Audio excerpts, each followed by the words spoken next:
Welcome back class 12 students.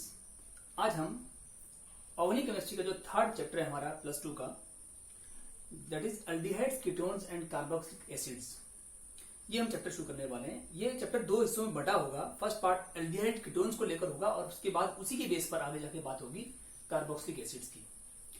Aldehyde ketones और carboxylic acid के अलावा कुछ और कंपाउंड इसमें आएंगे, जैसे कि एस्टर्स आएंगे, जैसे कि कुछ और एनहाइड्रेट्स आएंगे। तो ये जो कंपाउंड्स हम और भी बोल रहे हैं, ये सब के सब जो इस चैप्टर में आने वाले हैं, असल में वो सब के सब होते हैं एक तरह के कार्बोनिल बॉन्ड के डेरिवेटिव्स, यानी कार्बोनिल कंपाउंड्स भी कहते हैं कई बार इस चैप्टर को। तो हम चैप्टर का नाम तो ये है aldehydes, ketones and carboxylic acids. लेकिन इसमें अन्य कंपाउंड जो आ रहे हैं, अगर वो सबकी सब बात की जाए तो असल में ये कार्बोनिल कंपाउंड्स होते हैं। कार्बोनिल कंपाउंड्स क्यों कहते हैं इसको ऐसा, आइए देखते हैं। कार्बोनिल कंपाउंड्स नाम इसलिए पड़ा क्योंकि इन सभी में ये कार्बोनिल बॉन्ड होता है, ऐसा C डबल बॉन्ड O, और यहां पे दो सिंगल बॉन्ड। ये है कार्बोनिल बॉन्ड, तो ये बॉन्ड इनमें रहेगा। जैसे फॉर एग्जांपल मान लीजिए मैं यहां दोनों जगह हाइड्रोजन लेता हूं ऐसे, तो ये एल्डिहाइड है। जिनमें CHO ग्रुप आता है वो एल्डिहाइड होते हैं। तो इसमें भी देखो CHO ग्रुप तो आ ही रहा है ऊपर, और नीचे एक हाइड्रोजन फालतू है, लेकिन ये पहला एल्डिहाइड है, इसका नाम है फॉर्मल्डिहाइड। कॉमन सेशो में लिख रहा हूं फॉर्मल्डिहाइड। इसको मिथेनॉल भी कह सकते हैं। मिथेनॉल एक कार्बन से है इसलिए मिथेनॉल। हालांकि ये जो नॉमेनक्लेचर है हम दोबारा करेंगे, तो इसके IUPAC नेम है मिथेनॉल और कॉमन नेम है फॉर्मल्डिहाइड। ठीक है। अगर मैं इसमें से एक हाइड्रोजन को की जगह पर एक H को हटाकर यहां पर एल्काइल ग्रुप R ले लेता हूं, देखो इसको मैं ऐसे लिख रहा हूं, यहां पर मैं ऐसे लिखा है HC डबल बॉन्ड O, और यहां एक R ले चुका हूं, R मतलब एल्काइल ग्रुप। अगर एक एल्काइल ग्रुप होगा तो ये हाइयर एल्डिहाइड होंगे, तरह तरह के एल्डिहाइड्स होंगे। हाइयर मतलब दूसरे अदर एल्डिहाइड्स, इसको छोड़कर ये भी एल्डिहाइड है लेकिन ये अपर एल्डिहाइड हो जाएंगे। इसमें R को मतलब मिथाइल, इथाइल, प्रोपाइल, ब्यूटाइल कुछ भी लिख सकते हो, एल्काइल कोई भी। और अगर दोनों ही तरफ यहां और यहां दोनों जगह R होंगे ऐसा, दोनों R सेम भी हो सकते हैं, अलग भी हो सकते हैं, इसलिए डैश लगा रखा है इसको, R और R डैश। तो ये दोनों अगर R होंगे तो ये कहलाएगा कीटोन। कीटोन्स बनेंगे बेटे, ऐसे ऐसे एल्डिहाइड्स बनेंगे, और ये फर्स्ट एल्डिहाइड है ऊपर वाला। इसके अलावा अगर मान लो मैं इसमें R को तो ऐसे रखता हूं, डबल बॉन्ड को भी ऐसे ही, लेकिन यहां पे मैं OH लगा देता हूं, तो इसको कहेंगे RCOOH। देखो RCOOH, बच्चे पहले से जानते हैं कई तो एक बार हम इसको रिवाइंड कर रहे हैं कि इसको बोलेंगे कार्बोक्सिलिक एसिड्स। कार्बोक्सिलिक एसिड्स बनते हैं, यानी जनरली कहें तो RCOOH कहेंगे, यही चीज है, ये ऐसे लिख सकते हैं RCOOH, यही बात है। और अगर मैं यहाँ OH की जगह OR लगा दूं तो देखिए RC डबल बॉन्ड O था और यहां मैंने OR लगा दिया, OR डैश। ये दोनों R सेम भी हो सकते हैं, अलग भी हो सकते हैं। तो ये RCOOR यानी RCOOR डैश, ये कह रहा है ईस्टर कहला रहा है। ऐसे ईस्टर्स बनेंगे बेटे, तरह तरह के ईस्टर्स। और साथ ही साथ अगर मैं दो कार्बोक्सिलिक एसिड्स आमने सामने लेता हूं, ये देखो RC डबल बॉन्ड O और यहां OH था, RCOOH, ये लिख रहा हूं RCO और OH था। और ऐसा मॉलिक्यूल एक और ले रहा हूं RCO और यहां भी OH था, दोनों का OH आमने सामने आएगा, वाटर निकल जाएगा, तो बीच में एक कॉमन O आ जाएगा बेटे, कॉमन O। ये क्योंकि दो कार्बोक्सिलिक एसिड के मिलने पर और वाटर के निकलने पर बना है, तो उसको बोलते हैं एसिडिक, यानी carboxylic acid anhydride. Carboxylic acid से बना है, ये दो कार्बोक्सिलिक एसिड मिलकर वाटर निकल गया तो कहेंगे कार्बोक्सिलिक एसिड का एनहाइड्राइड है। नाम दे दो एसिड एनहाइड्राइड, शॉर्ट में कहेंगे एसिड एनहाइड्राइड। पूरा नाम तो वही होगा कार्बोक्सिलिक एसिड एनहाइड्राइड, लेकिन ये है एसिड एनहाइड्राइड। अब ये सब मॉलिक्यूल्स वैसे तो 10th क्लास या 11th क्लास में IUPAC नोमेनक्लेचर में बताए जा चुके होते हैं, लेकिन चूंकि हम चैप्टर स्टार्ट कर रहे हैं तो उसका पहला पार्ट यही है कि हमको पहले समझना है कि आखिर वो कंपाउंड है क्या, उसकी फिर बाद में प्रॉपर्टीज, केमिकल, फिजिकल, सब बात की बातें, यूजेस।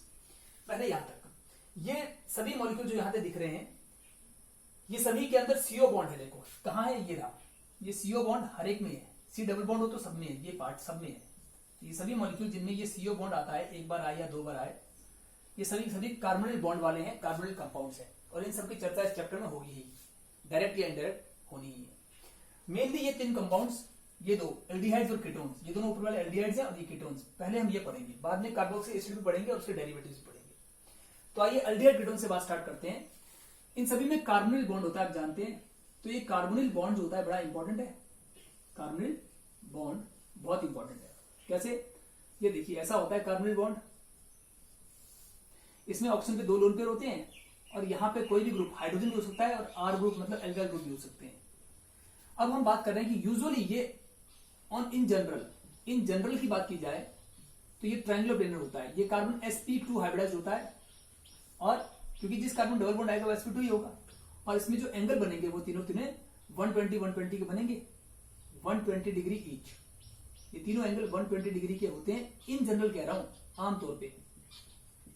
और ये कार्बन जो है ये वाला ये sp2 हाइब्रिडाइज है और इसकी ज्योमेट्री होगी ट्रायंगुलर प्लेनर। मैं TPL लिख रहा हूं, मतलब ट्रायंगुलर प्लेनर, ये इसकी ज्योमेट्री होती है। लेकिन अगर हम अलग अलग से चर्चा करें कि अगर हम अल्डिहाइड की बात कर रहे हैं, जैसे कि यहां H और यहां मैंने ऐसा लिया है H और H, पहला अल्डिहाइड, फर्स्ट अल्डिहाइड कौन सा होता है?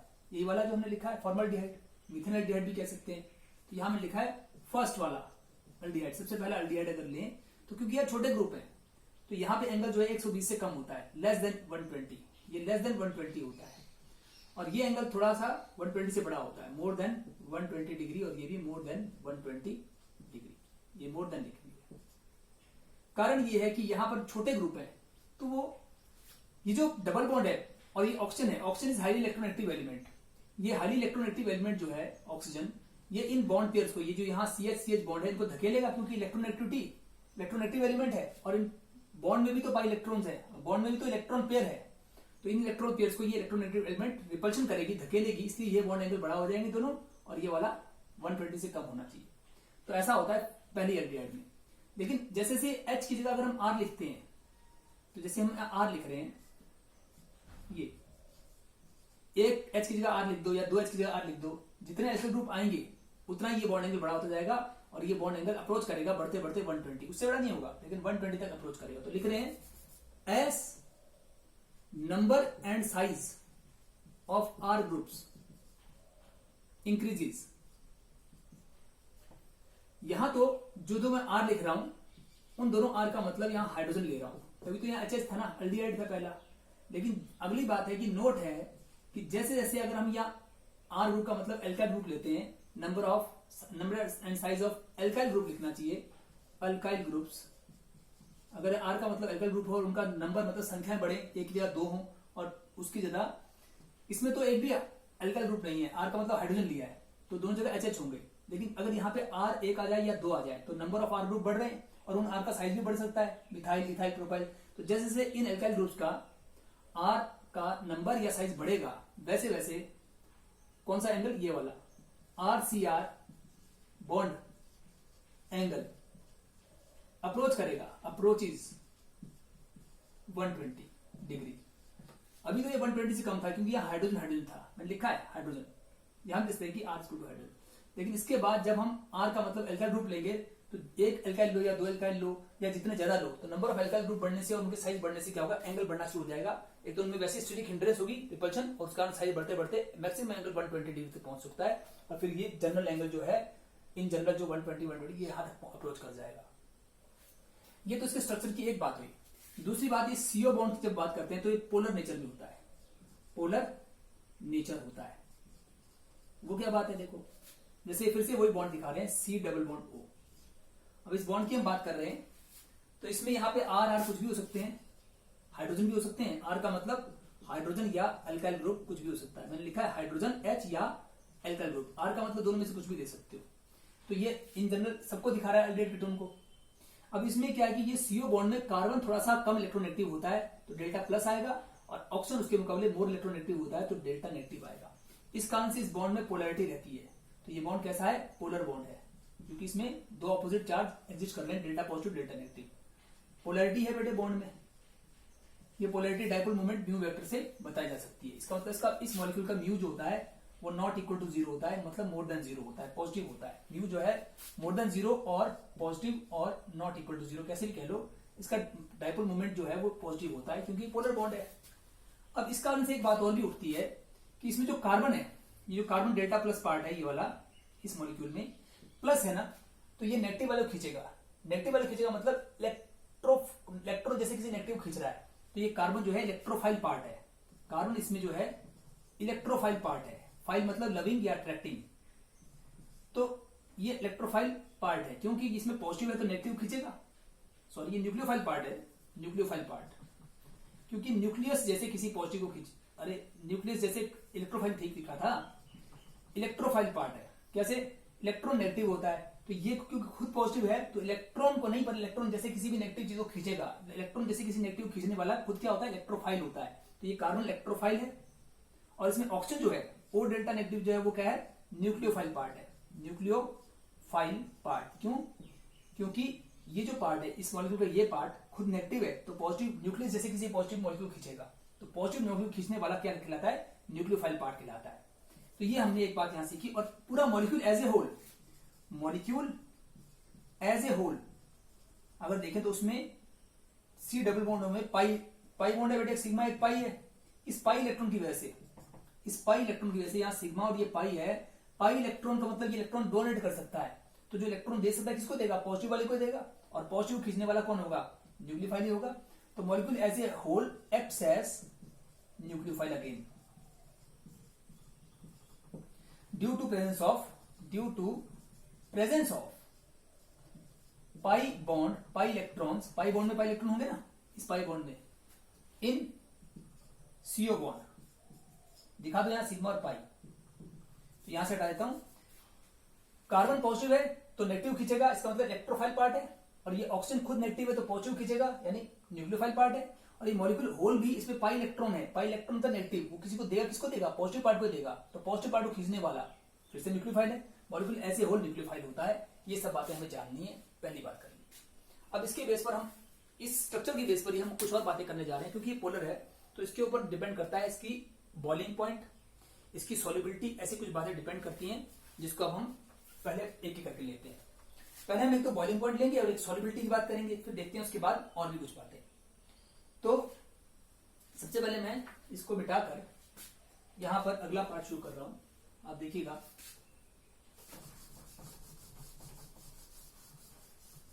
और भी कही जा सकती हैं। सबसे पहले बॉइलिंग पॉइंट की बात करते हैं। तो इसका बॉइलिंग पॉइंट का एक ऑर्डर होता है बेटे, ये देखो बॉइलिंग पॉइंट का ऑर्डर पैराग्राफ में लिखा गया होता है। हम उसे सिंप्लीफाइड करके एक फॉर्मूले के रूप में लिख सकते हैं कि जितने भी हाइड्रोकार्बन होते हैं जिनमें कार्बन और हाइड्रोजन होता है, जैसे एल्केन्स, एल्किन्स, एल्काइंस या बेंजीन, जिनमें सी और एच बने होते हैं केवल, हाइड्रोकार्बन के मुकाबले अगर देखें तो ईथर्स का थोड़ा सा ज्यादा बॉइलिंग पॉइंट होता है। ये हम अलग चैप्टर में पढ़ चुके हैं। अल्कोहल, फिनॉल, ईथर में पढ़ा था हमने कि ईथर्स का इनसे ज्यादा होता है। ईथर्स मतलब ROR वाला, इनका जनरल फॉर्मूला आपको पता है ना, ROR। तो थोड़ा सा बेंड मॉलिक्यूल होता है ये ROR। तो इसमें भी क्या होता है, ऑक्सीजन थोड़ा सा नेगेटिव होता है और कार्बन थोड़ा सा पॉजिटिव। ये कार्बन कहाँ है? R ग्रुप में। तो इसमें भी पोलरिटी आएगी मॉलिक्यूल में, पोलर मॉलिक्यूल है, इसमें भी थोड़ा सा पोलरिटी होगी। इसलिए हाइड्रोकार्बन नॉन पोलर होते हैं। हाइड्रोकार्बन जो होते हैं वो नॉन पोलर होते हैं और ये थोड़े से पोलर होते हैं। इसका मतलब पोलरिटी बढ़ेगी तो डाइपोल डाइपोल, पोलरिटी बढ़ेगी तो वैन डर वाल्स फोर्स बढ़ेगी। और यानी यूं कह लो कि इसमें वैन डर वाल्स फोर्स है और इसमें थोड़ी सी higher van der Waals force, मतलब डाइपोल डाइपोल फोर्सेस हैं। इसके मुकाबले अगर हम और आगे बढ़े तो अपना ये मॉलिक्यूल जो है एल्डिहाइड कीटोन्स, एल्डिहाइड कीटोन में हम जानते हैं कि इस तरह का बॉन्ड होता है जिसमें कि कार्बन थोड़ा पॉजिटिव और ऑक्सीजन, इनमें पोलरिटी, इलेक्ट्रॉनिक डिफरेंस काफी ज्यादा होता है। इस कारण से यहाँ पे हाइयर बॉन्ड पोलरिटी है, यानी मोर पोलर है इसके मुकाबले। इसके मुकाबले मोर पोलर है तो इसमें डाइपोल डाइपोल और स्ट्रॉन्ग होगा, तो बॉइलिंग पॉइंट और ज्यादा होगा। अब और आगे बढ़ते हैं। इसके बाद एल्कोहल्स की बात करते हैं। एल्कोहल्स, एल्कोहल्स का फॉर्मूला जैसे ROH होता है, तो एल्कोहल्स में H बॉन्डिंग होती है। H बॉन्डिंग के कारण इनका बॉइलिंग पॉइंट और भी ज्यादा होगा। और इस तरह से कार्बोक्सिलिक एसिड का भी, carboxylic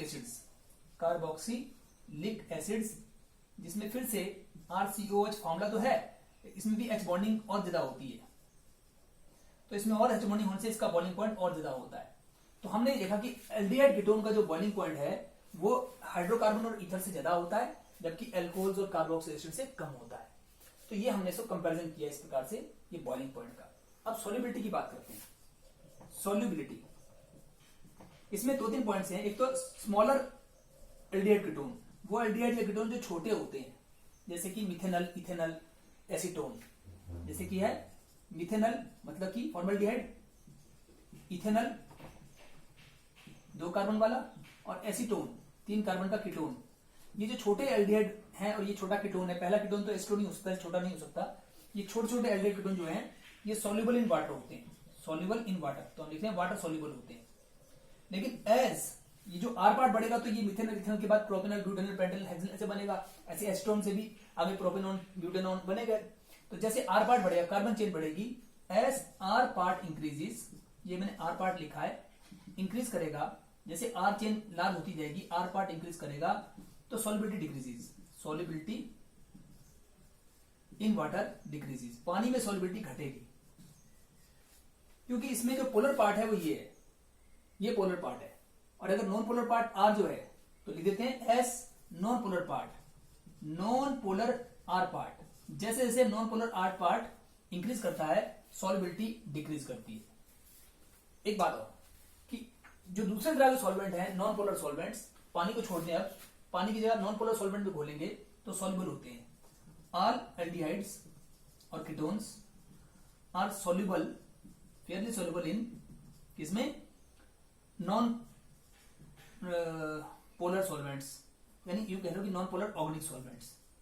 non polar organic solvents में ये घुल जाते हैं, जैसे कि ईथर हो गया, जैसे कि बेंजीन हो गया, जैसे कि पेट्रोल हो गया, डीजल हो गया, कार्बन टेट्राक्लोराइड हो गया, ऐसे वालों में सब में ये घुल जाएंगे।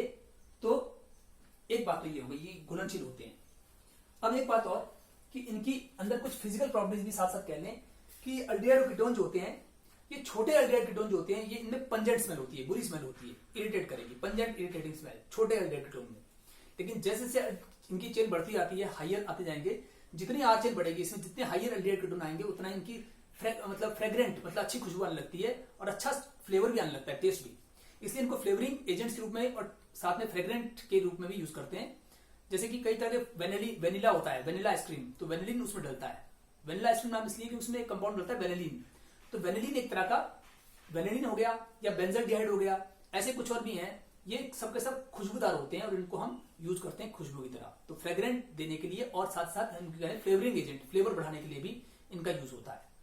तो ये एक बात हो गई, और ये तो खुशबू की बात हो गई इनकी और टेस्ट की बात हो गई।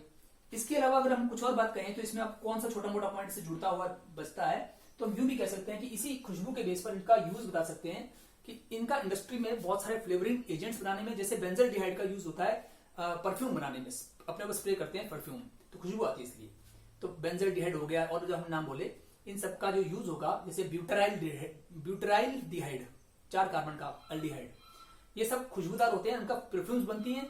और जैसे वेनिला हो गया, जैसे हमने और भी कुछ कहते पहले, वो जो हाइयर अल्डिहाइड्स हैं या कीटोन्स हैं, उनकी खुशबूदार चीजें बनती हैं, उनमें स्मेल होती है, बढ़िया फ्रेग्रेंस होती है, इसलिए उनका इंडस्ट्री में परफ्यूम्स बनाने में और कई तरह के खाने में भी, जो इनमें से टॉक्सिक नहीं है, वो खाने में भी कई तरह के फ्लेवरिंग एजेंट, जैसे आइसक्रीम में वेनिला आइसक्रीम का फ्लेवर होता है, ऐसे और भी फ्लेवर्स आइसक्रीम में आते हैं, तो कई उनमें से अल्डिहाइड कीटोन होते हैं हाइयर वाले।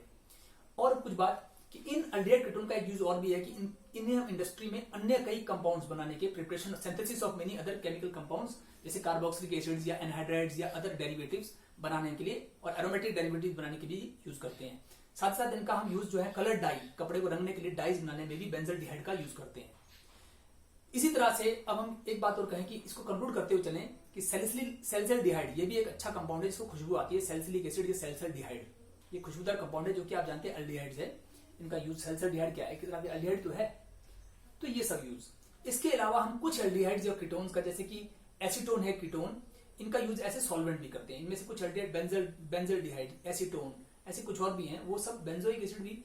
तो कुछ एल्डिहाइड कीटोन का यूज जो होता है, या कुछ कार्बोक्सिल का भी, लेकिन मेनली हम अभी एल्डिहाइड कीटोन की बात कर रहे हैं, तो कुछ एल्डिहाइड कीटोन का यूज ऐसे सॉल्वेंट्स भी होता है। कुछ यूज हमने अभी डिस्कस किए, कुछ हम जब रिएक्शन करेंगे तब और भी करेंगे। एक बात और कि हमें इनकी पहचान कैसे होगी, इनकी पहचान के टेस्ट हैं कुछ। तो टेस्ट फॉर एल्डिहाइड कीटोन क्या है, जैसे कुछ टेस्ट हैं, Tollens reagent test, Fehling solution test, Benedict solution test, ऐसे एक और भी है डीएनपी टेस्ट, पूरा नाम है 2,4-DNP टेस्ट, या यूं कह लो 2,4-डाइफिनाइल DNP, 2,4-डाइनाइट्रोफिनाइल हाइड्राजिन, क्या कह रहा हूं, 2,4-डाइनाइट्रोफिनाइल हाइड्राजिन टेस्ट। तो ये कुछ टेस्ट हैं जो हम इसी चैप्टर में आगे जाके कुछ रिएक्शन पढ़ेंगे, उसके बाद हमें समझ जाएगा टेस्ट कैसा होता है। लेकिन अभी सिर्फ इतना आपको पता होना चाहिए कि ये सब टेस्ट जो हमने कहे हैं, ये एल्डिहाइड्स का पता लगाने के लिए और एल्डिहाइड कीटोन को डिफरेंशिएट करने के लिए होते हैं। अब हम इस बात को यहां रोकते हैं और एक बात और कहते हैं कि कुछ और टेस्ट भी है जैसे आयोडोफॉर्म टेस्ट, उससे हम कुछ खास तरह के कीटोन्स का पता लगा सकते हैं जिनमें एक खास ग्रुपिंग होता है। वो ग्रुपिंग क्या होता है हम बाद में जब इसको पढ़ेंगे आयोडोफॉर्म टेस्ट को तो वहां बताएंगे। तो ये सब टेस्ट हैं इनका पता लगाने के लिए। अब हम इस टॉपिक को यहीं रोकते हैं। आगे इसका आता है नोमेनक्लेचर, तो एक अलग वीडियो पूरे नोमेनक्लेचर को समर्पित होगा और उसके बाद फिजिकल केमिकल प्रॉपर्टीज को लेकर वीडियोस आएंगे। ठीक है बच्चों, आज इतना ही करते हैं। Thank you.